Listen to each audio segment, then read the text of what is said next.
और अब की बार भी आएगा, क्योंकि सीटेट है। देखो टेट परीक्षा में तो फिक्स नहीं होता कि क्या क्या पूछ ले वो, लेकिन सीटेट में दोस्तों सब फिक्स होता है। यही पूछेगा, ऐसा पूछेगा, क्योंकि सीटेट दोस्तों सिलेबस पे चलता है ना, एनसीईआरटी पर चलता है। तो निम्नलिखित में से कौन सा पौधा है जो चूहा, मेढक और कीड़ों को फंसाता है और भारत के एक राज्य में पाया जाता है?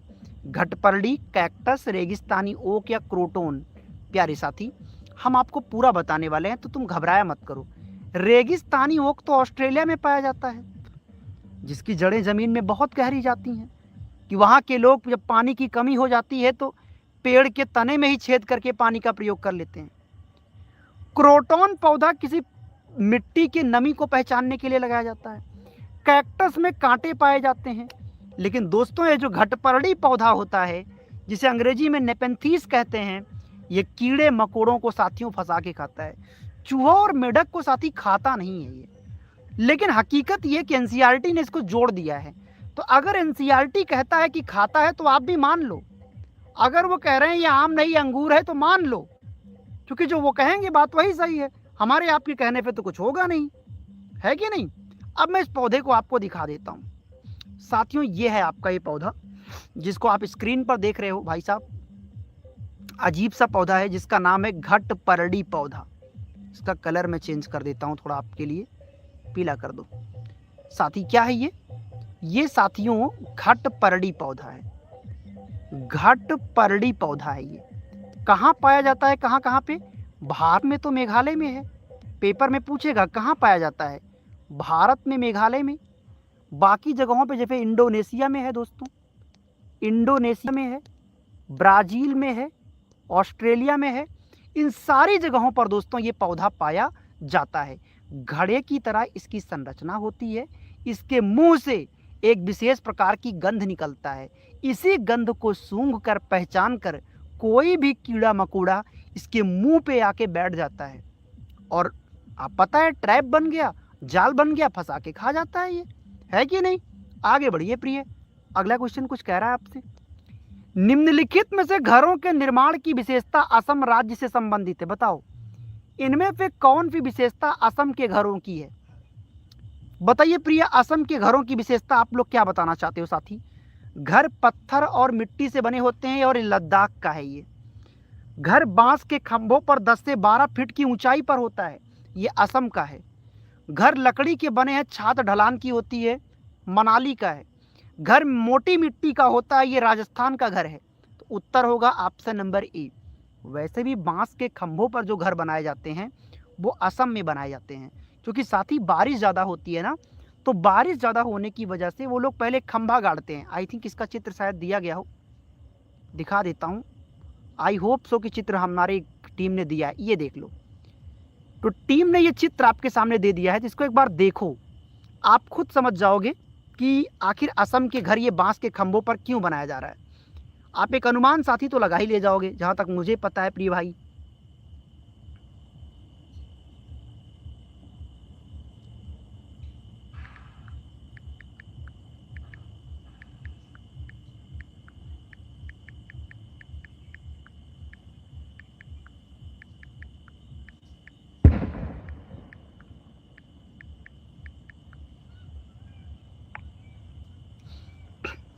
साथियों हम सबको ये बात पता है प्रिय भाई, मेरे दोस्त, मेरी बहन, ये असम का घर, नीचे आपको पानी नहीं दिख रहा है, पानी भरे होने के कारण ये लोग ये खंभा गाड़ते हैं ऐसे मिट्टी, ये लकड़ी का, और 10 से 12 फुट की ऊंचाई पर ये लोग बनाते हैं।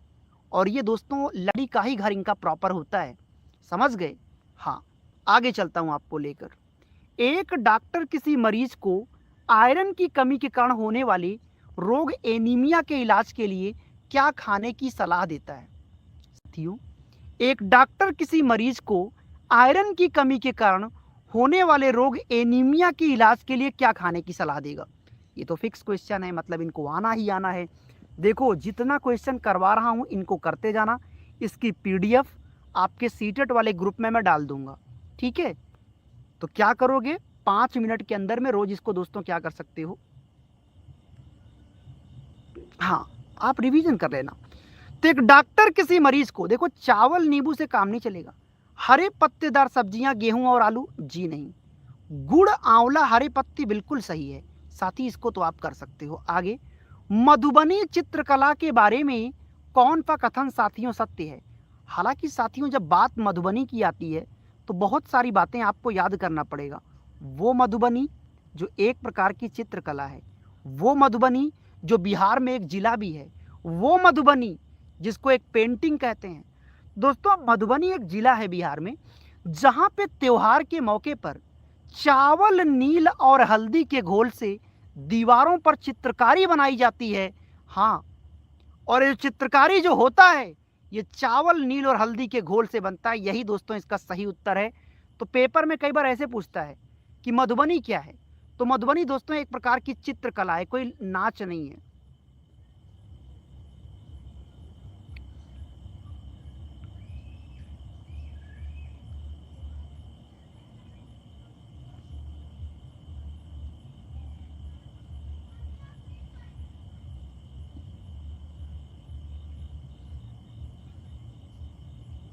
चलो प्यारे, इसका राइट आंसर दोस्तों सी होगा, बिल्कुल सही है। आगे आ जाओ साथियों, ये है दोस्तों मधुबनी चित्रकला का अगर आप एक नज़ारा देखना चाहते हो तो देख लो कि मधुबनी वो चित्रकला, वो पेंटिंग जो दीवारों पर की जाती है बिहार के मधुबनी जिले के लोगों के द्वारा।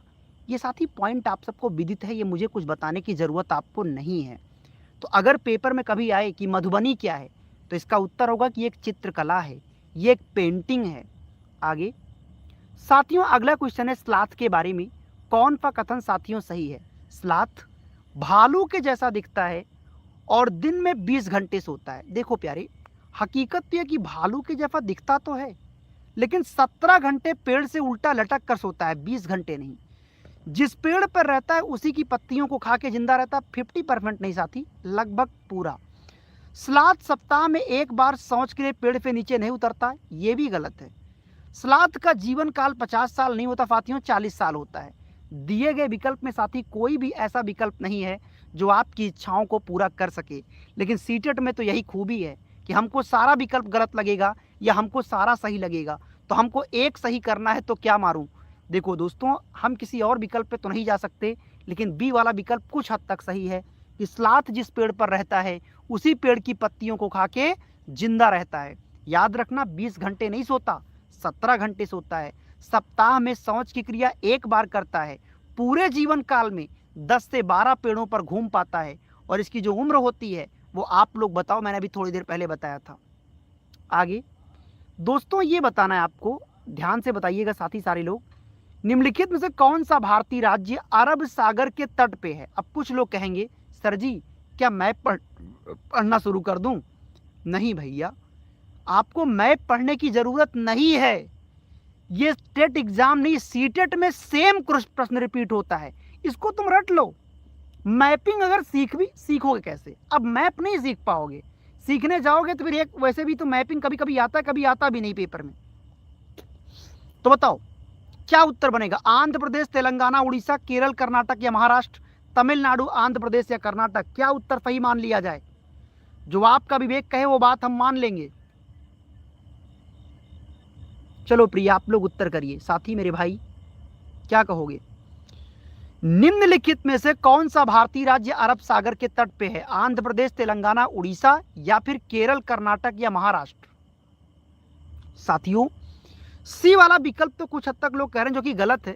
इसका राइट आंसर है केरल, कर्नाटक और महाराष्ट्र। इसका ले लो स्क्रीनशॉट।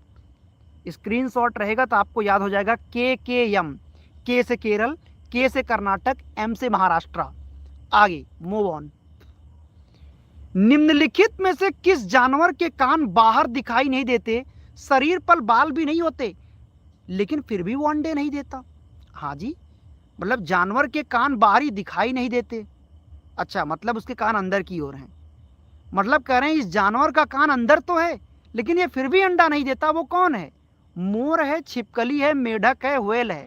देखो साथियों आपको बताऊं, जिन जानवरों के कान अंदर होते हैं, आमतौर पे जिन जानवरों के कान अंदर होते हैं वो अंडे देते हैं, और जिन जानवरों के कान बाहर दिखते हैं वो बच्चा देते हैं। जैसे छिपकली देख लो, छिपकली दोस्तों ये इनके कान क्या होते हैं? अंदर होते हैं। सांप के कान कभी देखे हैं? अंदर होते हैं, वो सब अंडा देता है। लेकिन गाय देखो, भैंस देखो, बकरी देखो, गाय को देख लो, इन सब के कान बाहर हैं। कुत्ता देखो, इनके कान बाहर है, ये सब बच्चा देते हैं। अब सवाल फिर से आपके दिमाग में आया है और सवाल कुछ कह रहा है, आपसे रिपीट कर रहा है। क्या कह रहा है, बोलिए प्रिय, क्या कहना चाहते हो साथी? इनमें से वो कौन सा जानवर है जो दोस्तों अंडा देता है? मोर, छिपकली, मेढक और व्हेल। अंडे नहीं देता वो तो सबको पता है, देता है कौन कौन ये तो बताओ प्रिय साथी, जल्दी बताओ।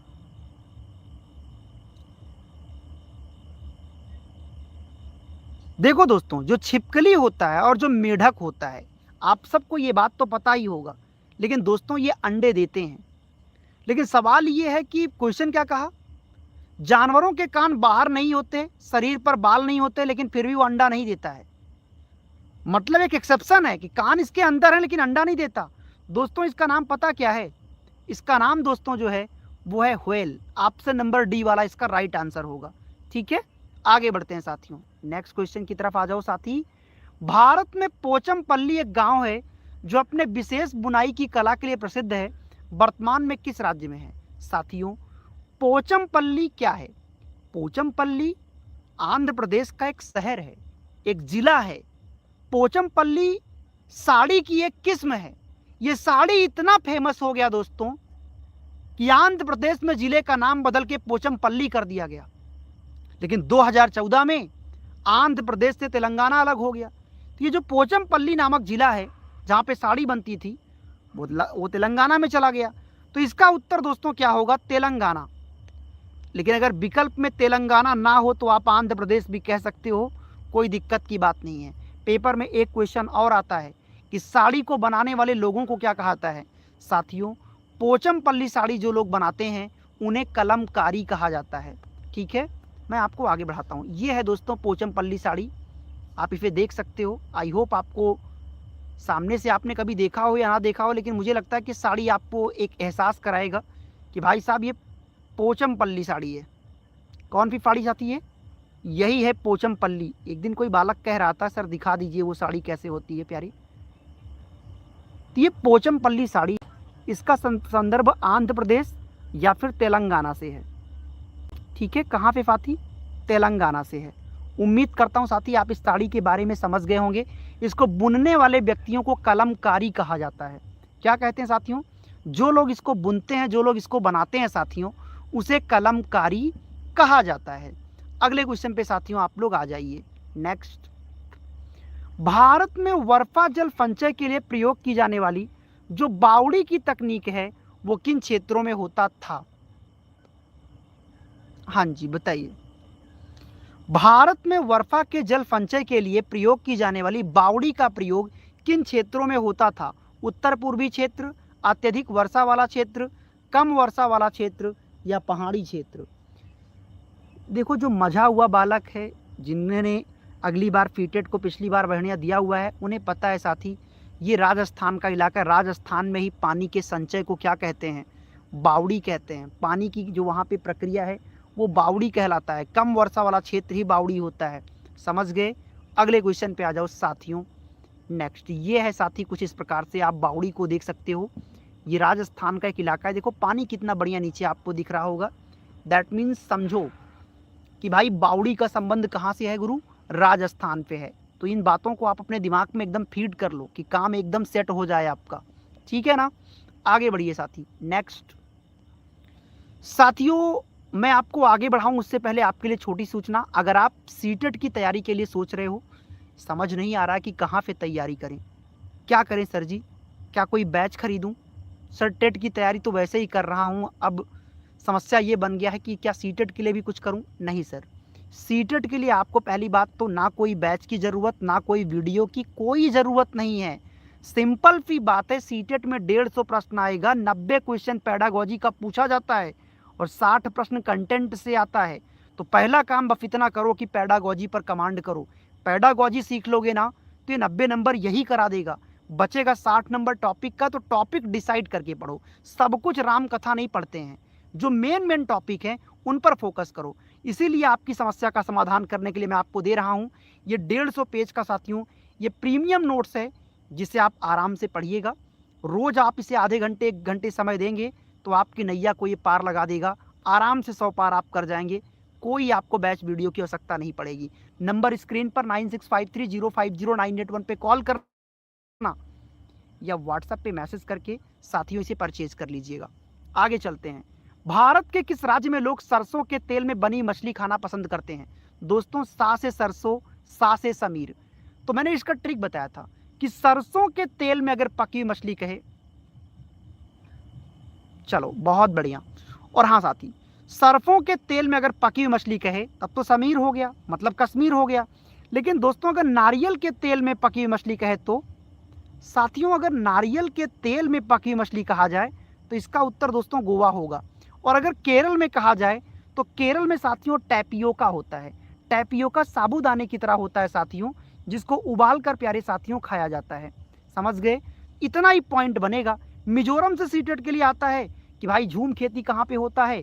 मिजोरम में होता है। उम्मीद करता हूँ कि आप दोस्तों चारों पॉइंट को बढ़िया से समझ गए होंगे और आपको कोई दिक्कत नहीं होनी चाहिए। तो सा से सरसों, सा से समीर, मतलब कश्मीर। आगे, निम्नलिखित में से उस पक्षी का नाम बताइए जिसका नेत्र सामने की ओर होता है जैसे मनुष्य के नेत्र हों। साथियों कमेंट करो और बताओ वो कौन सा पक्षी है जिसकी आंखें इंसान की तरह आगे की ओर होती हैं? शशिकला, मुकेश, ममता, अरविंद, कमला, गायत्री, कृष्णा, स्नेहलता, शिखा तिवारी, दिनेश मौर्य, राज ठाकुर, देवना वर्मा, करुण राय, श्यामलाल, इंदु, स्नेहलता और हमारे प्यारे साथियों। देखो भैया, सिंपल सी बात है प्रिय भाई साहब, इसका जो उत्तर आपका बनेगा मेरे दोस्त, क्या बनेगा पता है आपको? हाँ, उल्लू होता है। वो उल्लू जो 360 डिग्री पर अपने गर्दन को चारों तरफ घुमा सकता है। चील बाज क्या करता है? चील और बाज से सीटेट में ये पूछता है कि चील और बाज इंसानों की तुलना में कितना गुना दूर तक देखते हैं। तो भैया मैंने इसका ट्रिक कहा था, चील और बाज में 3 अक्षर हैं, 3 में 1 जोड़ दो 4। तो चील और जो दोस्तों बाज होता है ना, ये इंसानों की तुलना में दोस्तों 4 गुना दूर तक देखते हैं ये लोग। कितना गुना दोस्तों? 4 गुना दूर तक ये लोग दोस्तों देखते हैं। ये बात याद रखना। जबकि जब बाघ की बात करेगा तो बाघ इंसानों की तुलना में 6 गुना दूर देखता है। आगे बढ़ते हैं साथियों।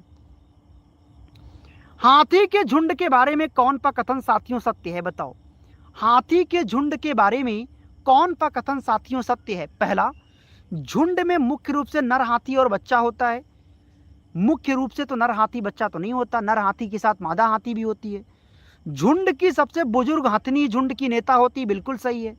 नर हाथी 15 साल की आयु तक झुंड में रहता है, फिर अकेले रहता है। 10 से 12 साल तक रहता है, 15 नहीं। एक वयस्क हाथी एक दिन में 50 किलोग्राम नहीं साथी, एक वयस्क हाथी एक दिन में 100 किलोग्राम पे ज़्यादा पत्तियां दोस्तों खा जाता है। और 3 महीने के हाथी का वजन 200 किलोग्राम होता है। कुछ बातें सुन लो ध्यान से कि हाथी के बारे में क्या क्या पॉइंट ज़रूरी है। जैसे हाथी को गंदे पानी में नहाना बहुत पसंद है, क्योंकि साथियों इससे उसके शरीर को ठंडक मिलता है। हाथी अपने कान बहुत हिलाते हैं, क्योंकि इससे भी उसके शरीर को ठंडक मिलता है। हाथी ग्रुप में चलते हैं, ग्रुप में नर हाथी भी होता है, मादा हाथी भी होता है और उसका बच्चा भी होता है, यानी पुरुष हाथी, महिला हाथी और उसका बच्चा। 10 से 12 साल बाद जो पुरुष हाथी है, मतलब जो नर हाथी है साथियों, वो साथ छोड़ के चला जाता है। समझ रहे हैं बात को आप लोग? हाँ। और बाकी जो मेन पॉइंट मैंने बताया कि 3 महीने के हाथी का वजन होता है 200 किलोग्राम, मतलब 2 कुंटल। और एक सामान्य हाथी एक दिन में 100 किलोग्राम पत्तियों को साथी खा जाता है। आगे, अलबरूनी जिसने भारत के तालाबों का विस्तृत वर्णन किया वो किस देश से भारत आया था? बताओ दोस्तों, वो अलबरूनी जिसने भारत के तालाबों का विस्तृत वर्णन किया वो किस देश से भारत आया था? अफगानिस्तान, ओमान, उज्बेकिस्तान या साथी कहां से? आप बताइए। अलबरूनी जिसने भारत के तालाबों का विस्तृत निर्माण किया वो किस देश से साथियों भारत आया था? दोस्तों, अलबरूनी उज्बेकिस्तान का नागरिक था। आप सब इस बात को जानते ही जानते होंगे। उज्बेकिस्तान का नागरिक था, भारत में आया था भारत की तालाब, मिट्टी के बने हुए घर और उसकी संस्कृति को पहचानने के लिए। और जब अपने देश गया तो अपने देश में जब दोस्तों वो गया तो एक पुस्तक लिखा जिसका नाम है किताबे उल हिंद। किताबे उल हिंद में दोस्तों अपने भारत में बने हुए मिट्टी के घर, पानी की निकासी की व्यवस्था, इन चीज़ों को उसमें वर्णित किया है। तो ये इम्पॉर्टेंट पॉइंट है जो आपके पेपर में बनना ही बनना होता है। इस चीज़ को दिमाग में सेट कर लीजिए। आगे मूव ऑन, आ जाओ साथी। निम्नलिखित में से कौन सा रोग दूषित पानी पीने से नहीं होता? देखो दोस्तों, अगर हैजा है ये पानी पीने से होता है गंदा, है ना। टाइफाइड, मलेरिया या पीलिया, आप लोग बताओ इनमें से कौन सा उत्तर आपको सही लग रहा है? कमेंट करके बताओ कौन सा रोग ऐसा है जो गंदा पानी पीने से साथियों नहीं होता। हाँ जी साथी बताओ, वो कौन सा रोग है जो गंदा पानी पीने से नहीं होता? हैजा, टाइफाइड, मलेरिया या पीलिया? देखो दोस्तों, पीने की बात कर रहा है और ये बात सबको विदित है। जो मलेरिया होता है ये मादा एनाफ्लीज मच्छर के काटने से होता है। बाकी गंदा पानी में नहा लोगे तब भी आपको टाइफाइड हो जाएगा। पीलिया भी गंदे पानी से हो जाता है, लेकिन मलेरिया जो होता है दोस्तों ये मादा एनाफ्लीज मच्छर के काटने से होता है। मादा एनाफ्लीज मच्छर के काटने से होता है। आगे नेक्स्ट।